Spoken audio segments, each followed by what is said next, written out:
E aí que entra um mistério. Por quê? Adoro mistérios. Vamos lá. Várias vezes na história, né, os Estados Unidos entraram em guerras devido a eventos, cisne escuro, por exemplo, cisne negro, eventos assim atípicos, né?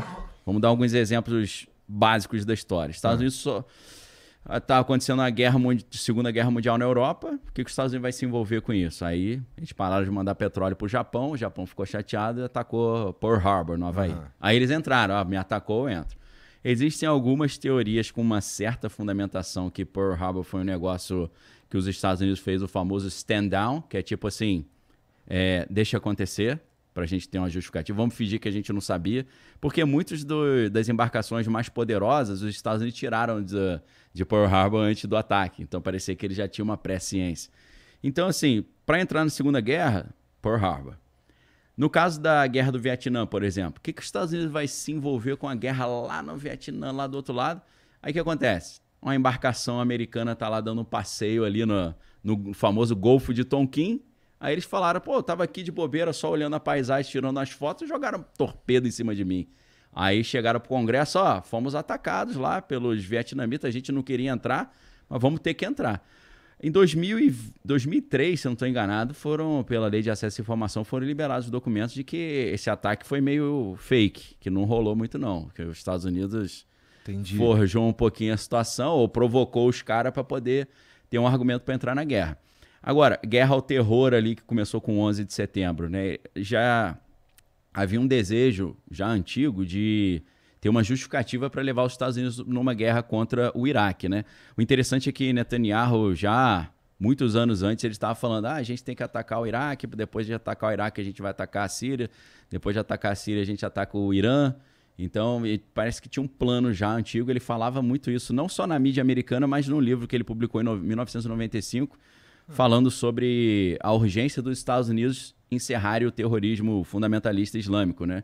Inclusive, tem uma entrevista dele de 2006 com Glenn Beck, uma entrevista na CNN, é fácil de achar na internet, em que ele fala, no meu livro de 1995, eu falei que se a gente não parasse esse extremismo islâmico, eles iam derrubar as Torres Gêmeas.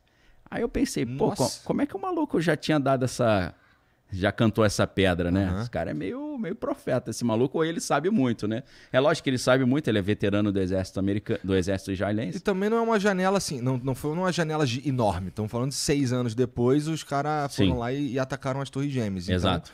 Isso é muito doido que tu tá falando, e eu não quero te interromper não, daqui a pouco tu continua. Não, tranquilo. É só que é muito doido, porque assim, em geral, quando a gente vê as coisas acontecendo, em geral, a gente não pensa que pode ter tido ali uma certa, entre aspas, conivência do lado que sofreu o atentado, ou que sofreu o ataque, para então poder ter um motivo, uma justificativa para responder. Exato. Isso sempre aconteceu, né? E é claro que dentro do universo militar, e eu fui instrutor do curso avançado de operação psicológica lá no CEP, né? CEP. Onde você serviu também. Então, Centro de Estudos de Pessoal, lá no Forte Duque de Caxias. Exatamente, ali era Copacabana, só que é do lado esquerdo. Né? No finalzinho do Leme ali. Do lado esquerdo olhando pro mar, né? Isso, para quem... Porque a galera forte, eles sempre pensam no Forte Copacabana, que é do outro lado. O Duque de Caxias não é tão famoso, quanto o Forte Copacabana.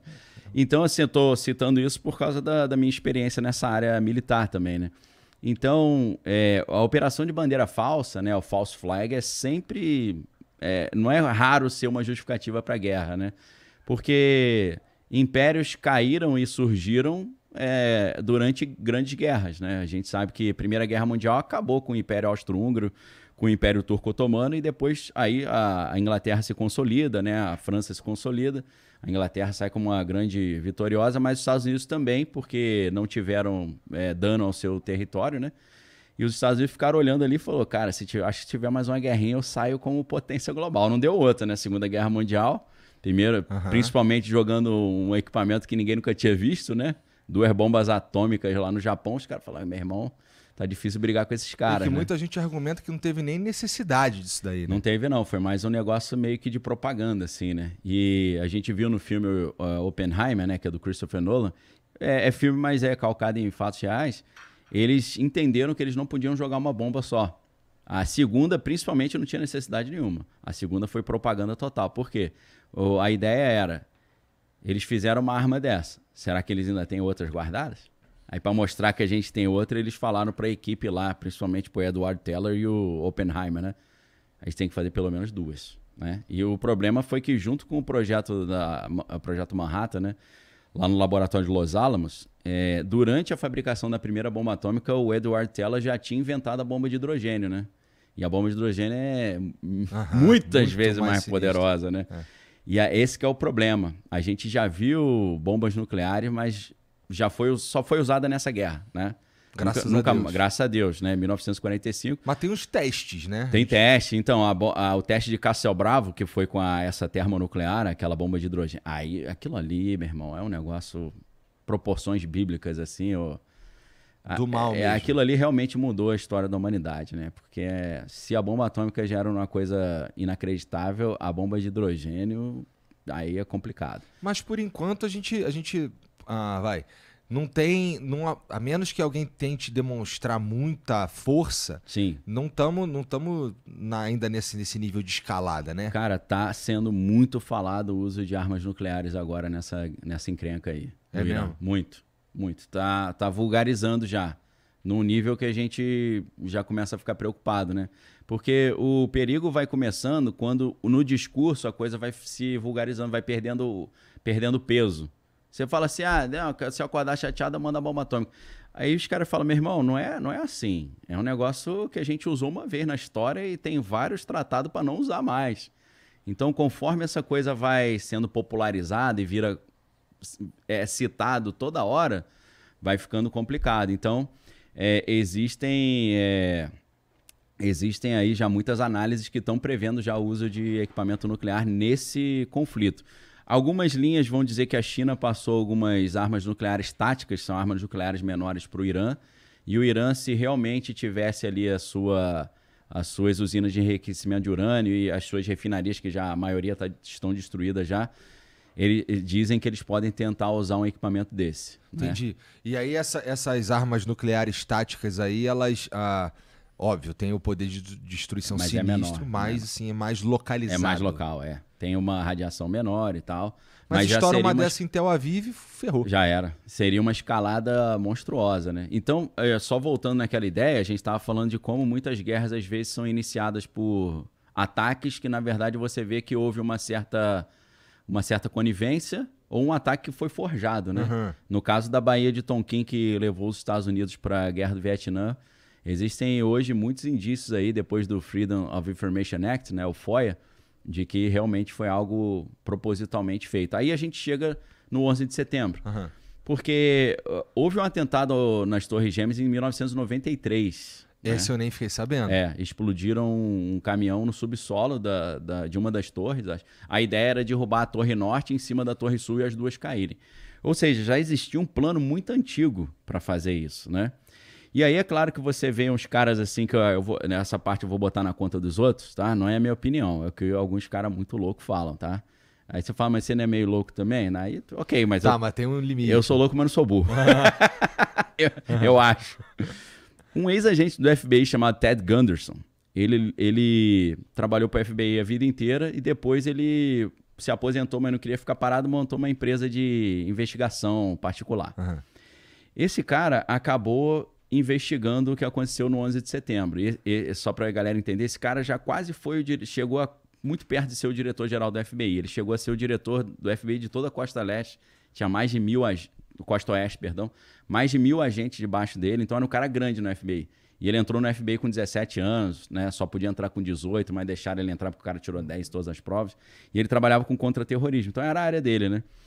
Ele disse que nas pesquisas que ele fez, isso está nas Gunderson Files, que tem uma pilha de documento lá, que ele descobriu que agentes do FBI tinham convencido alguns muçulmanos a botar essa bomba no subsolo das Torres Gêmeas. Olha. Mas aí, o que é engraçado nessas crônicas, né, e ele traz uma documentação comprobatória, que um dos agentes falou, peraí, mas a gente vai dar uma bomba falsa para eles, né? Aí o superior falou, não, a gente vai dar uma bomba real. Aí falou, não, mas se for uma bomba real, eles vão explodir o prédio. Pô. Não, mas o objetivo é esse.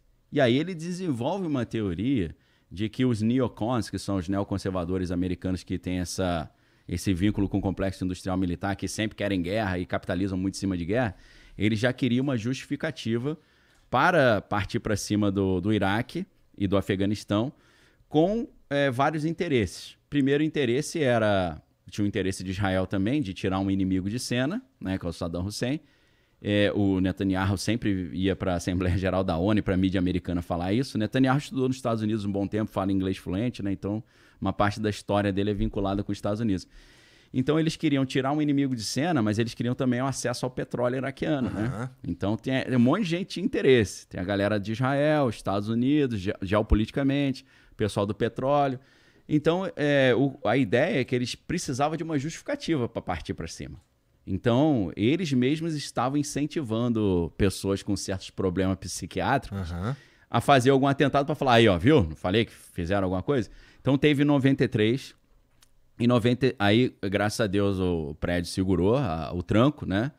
Comprometeu algumas colunas principais ali do prédio, mas ele aguentou a bronca. Pô, esse é muito doido, porque assim, é meio que o cara, ele tá atingindo a própria população dentro. Exato. E assim, esse não tem traição maior do que isso, pô. Muito. Então, por isso tem um monte de gente que fica lá, esse cara tem que ser punido e tal.